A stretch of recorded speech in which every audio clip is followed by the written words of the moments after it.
Des épisodes de polémique n'en finissent pas sur le nouveau passeport de la Confédération des États du Sahel.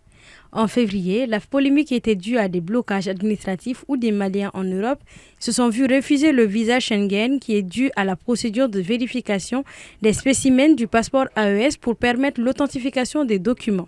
Si cette polémique n'est toujours pas résolue en raison de retard dans sa délivrance aux autorités compétentes, le nouveau passeport AES ne permet toujours pas de voyager dans l'espace Schengen. Une nouvelle polémique pointe déjà à l'horizon. Elle concernerait la société chargée de la confection des 10 passeports. Selon Jeune Afrique, je cite, « En dépit des tensions entre Paris et Bamako, c'est bien une société française qui s'occupe de la fabrication du nouveau passeport souverainiste de l'AES. » Fin de citation. Un article qui a provoqué de vives polémiques car selon le média français, ce serait la société française Idemia qui, malgré les relations houleuses avec Bamako, poursuivrait la production de documents d'identification de l'AES livrant mensuellement entre 12 000 et 16 000 passeports AES. Et pour cause, le contrat hérité de 2015 demeure en vigueur jusqu'en 2025, créant une interdépendance que même les tensions les plus vives n'ont pu défaire. En principe, une multinationale qui fabrique des passeports pour un pays est une routine. Ce qui fait que ce cas spécifique fait jaser n'est autre que la rupture des relations diplomatiques entre le Mali et la France. Je pense que c'est une polémique qui ne devrait pas être. Vous savez, aujourd'hui, quand on parle de multinationales, il n'y a rien à faire, les sociétés sont sans nationalité.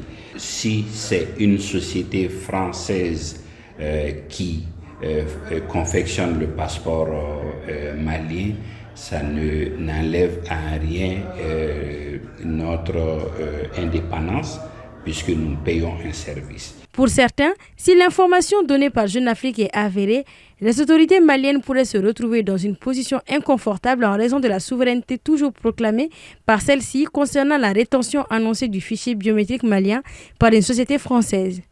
Pour d'autres, par contre, il s'agit d'une simple relation de produits et services entre une multinationale et un État. Nous devrions être normalement prémunis actuellement.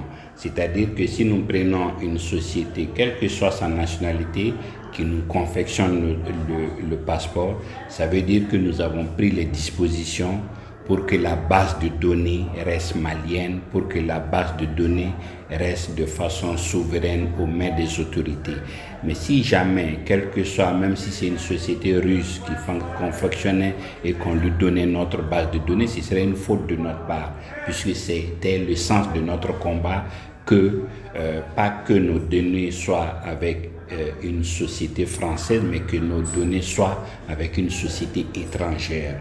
La rupture des relations diplomatiques entre le Mali et la France s'est dégradée au fur et à mesure, impliquant l'expulsion de l'ambassadeur français au Mali en 2022, la réduction drastique des services consulaires, le nombre de visas accordés aux ressortissants maliens a été divisé par 4, passant de 20 000 demandes annuelles à moins 4 000 en 2024.